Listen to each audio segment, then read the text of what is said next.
Hello, friends. Back in my office today giving a lecture.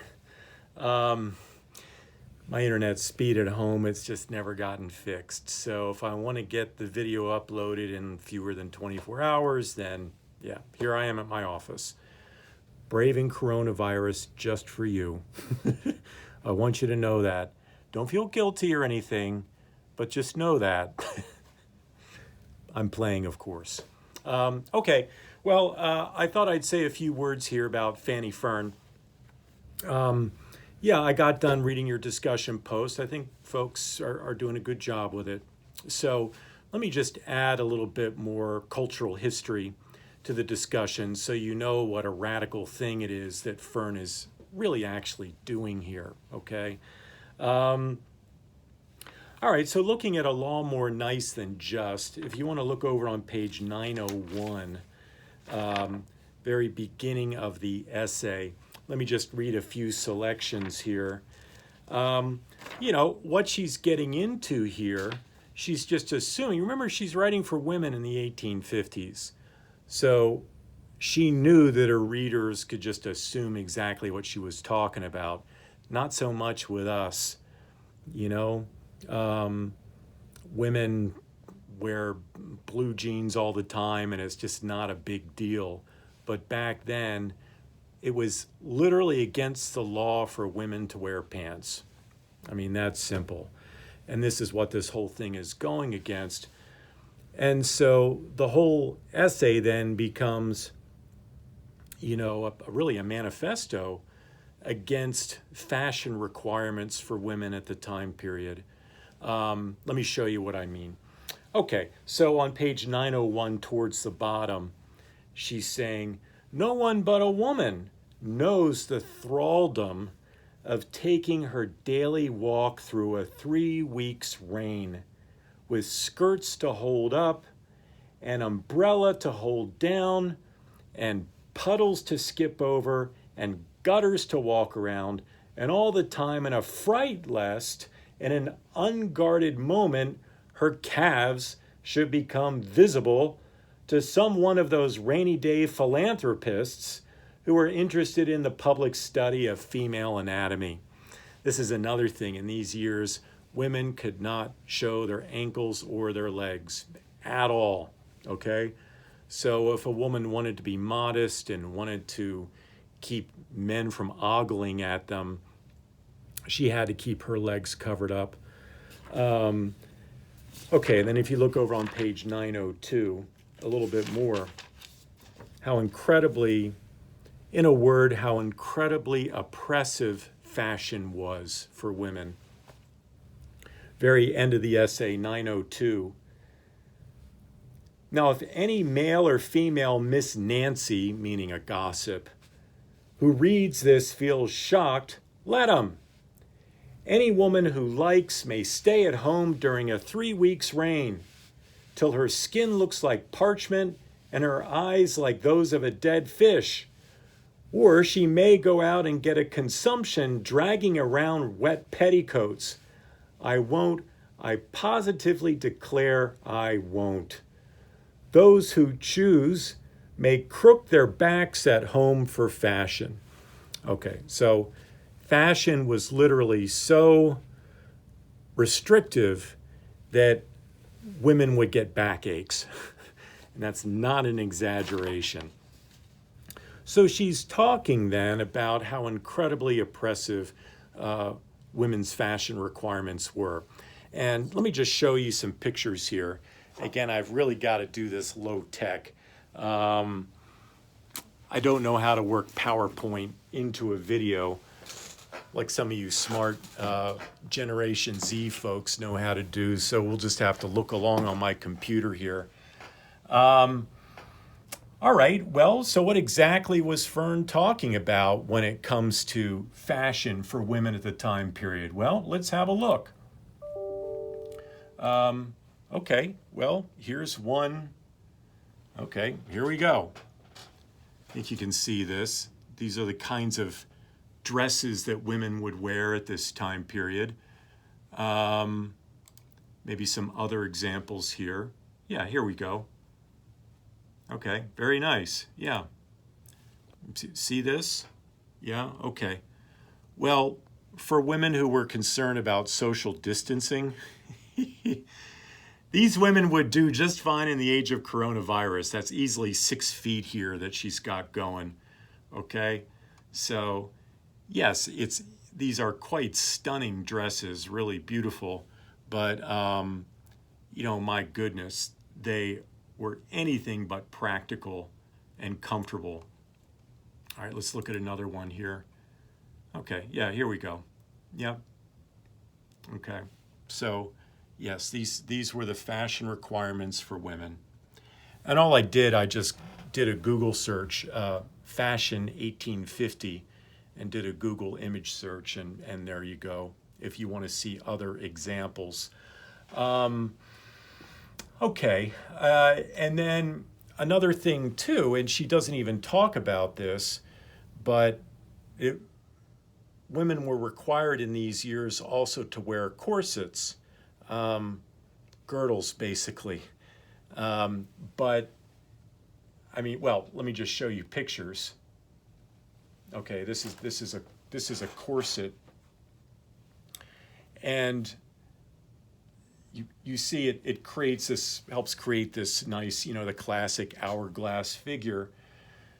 Geez, here I am talking about women's underwear. If I don't get fired for this, I don't know what it'll take to get me fired. But anyway, all right, this is, and you see that you can't really tell, but this cloth is reinforced either by steel or by whalebone.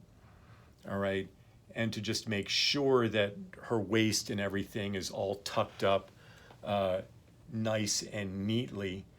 Okay, so fine. It helps a woman look her quote unquote perfect self.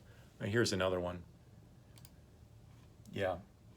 Okay. Yeah. See, look at these. I mean, insanely uncomfortable.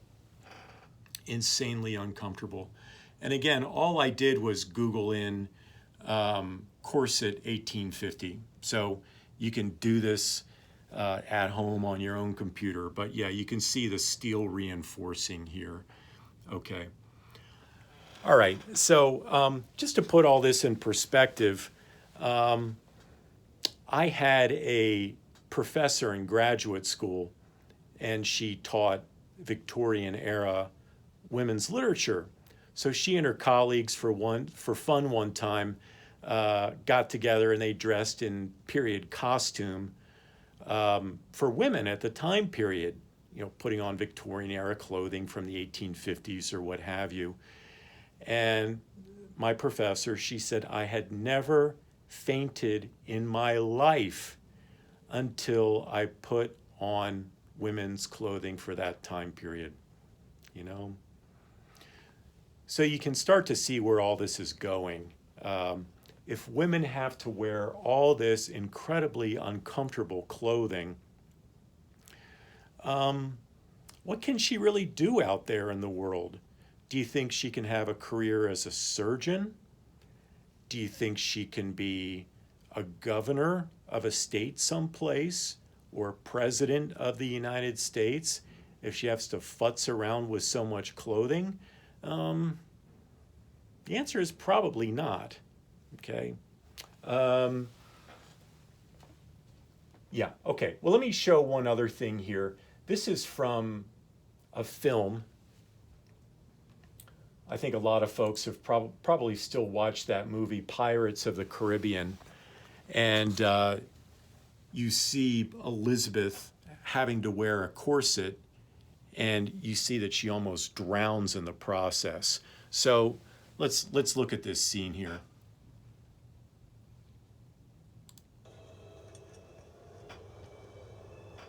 You look lovely, Elizabeth. She can't breathe because she's wearing a corset. I apologize if I seem forward, but I must speak my mind.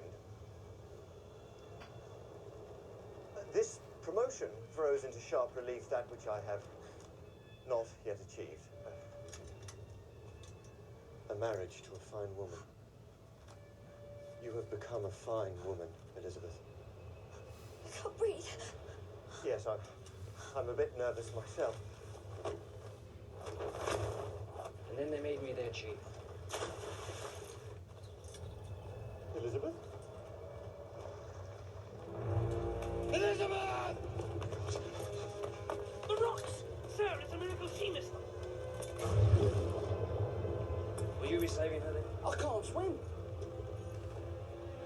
I'll throw her to the King's Navy, you do not lose this.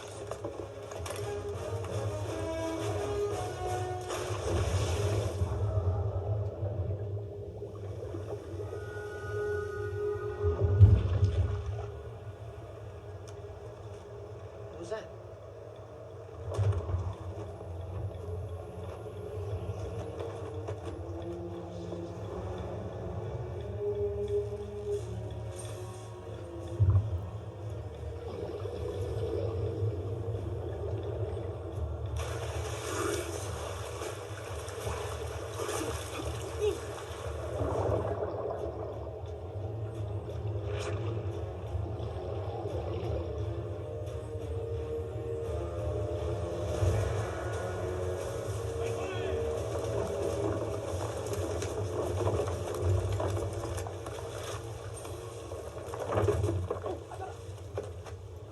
Not breathing! Move!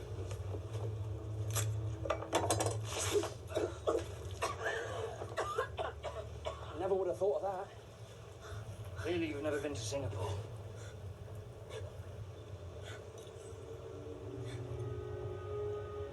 Where did you get that? On your feet. It's no fun.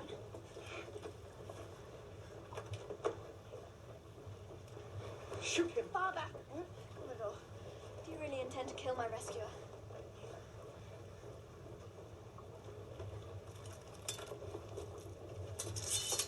I believe thanks are in order.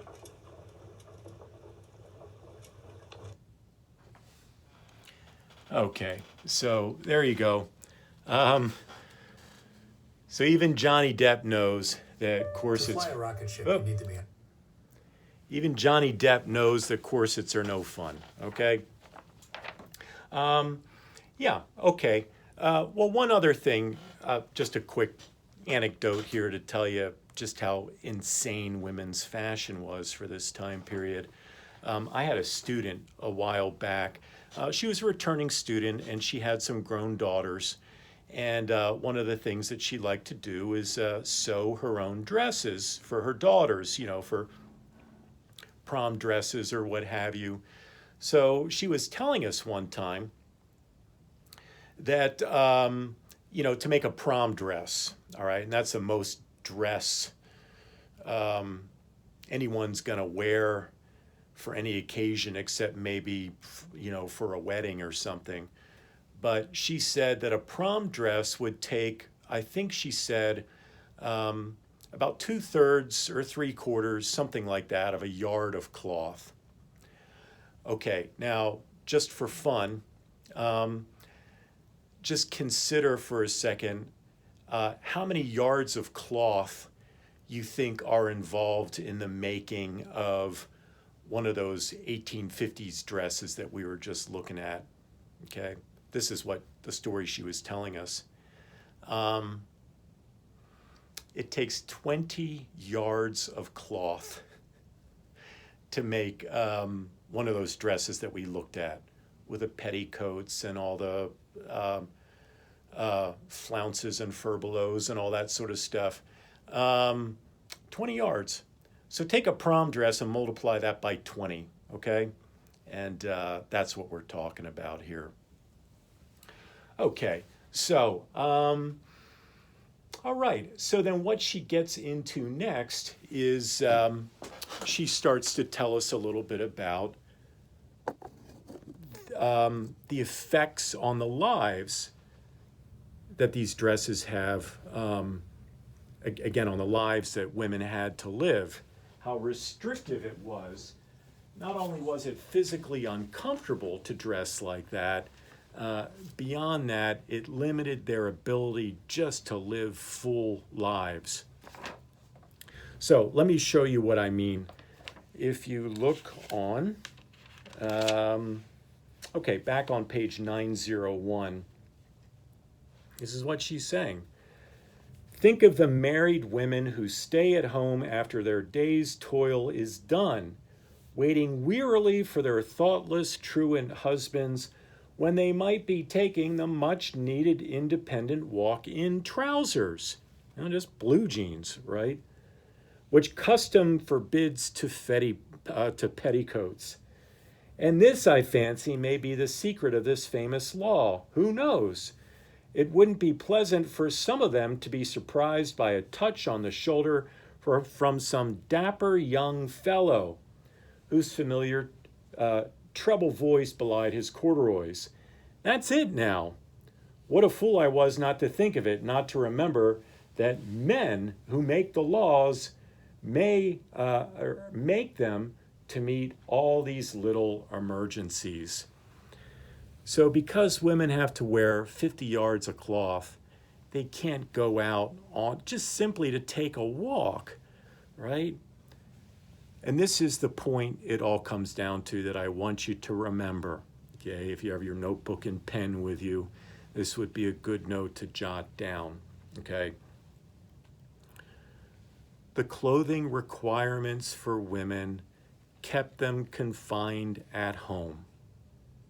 If you're wearing something that's 20 times the size of a prom dress, you can't go outside and do very much. You can't have a career. You have no freedom of your own, okay? That's what I want you to remember about Fern's message here.